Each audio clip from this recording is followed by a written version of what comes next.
لیکن سر جب کوئی غلطی کرے تو ہمیں غصہ آتا ہے، تو ہم کیسے اپنے آپ کو کنٹرول کریں؟ پیارے بیٹے، جب آپ نے یہ سوال کیا تو کیوں کیا؟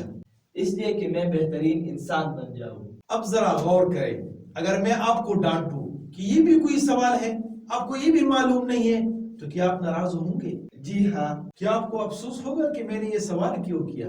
جی ہاں۔ تو کیا آپ کے نالج میں اضافہ ہوگا؟ جی نہیں۔ کیا جہالت میں اضافہ ہوگا؟ جی ہاں۔ بیٹا، جب جہالت بڑھے گی تو کیا نقصان ہوگا؟ معاشرے میں ظلم ہوگا، لڑائی جھگڑے ہوں گے، پریشانی ہوگی اور ہم زندگی سے بیزار ہوں گے۔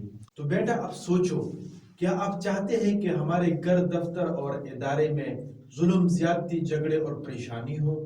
جی نہیں۔ تو میرے پیارے بیٹے، جب آپ کے ذہن میں یہ بات بیٹھ جائے کہ اگر کوئی غلطی کرے اور آپ اس کو غصہ کریں گے تو یہ نقصانات ہوں گے، تو پھر آپ کو غصہ نہیں، رحم آئے گا، ترس آئے گا، اور اسی طرح آپ رحم دل اور کائنڈ پرسن بن جائیں گے۔ لیکن اگر آپ کے ذہن میں یہ نقصانات نہیں ہے تو لازمی بات ہے آپ کو غصہ ہی آئے گا، کیونکہ آپ غصہ اس لیے کرتے ہیں کہ آپ چاہتے ہیں کہ جس بندے نے غلطی کی تاکہ اس کی کریکشن ہو جائے اور نیکسٹ ٹائم وہ غلطی نہ کرے اور اس کو فائدہ پہنچ جائے، جبکہ اس سے نقصان ہوتا ہے، فائدہ نہیں ہوتا۔ اگر آپ بھی عبداللہ صاحب کے ساتھ ٹیبل ٹاک کرنا چاہتے ہیں تو اس نمبر پر رابطہ کریں۔ سرچ میں لکھیں فائنڈ یور پیشن اردو۔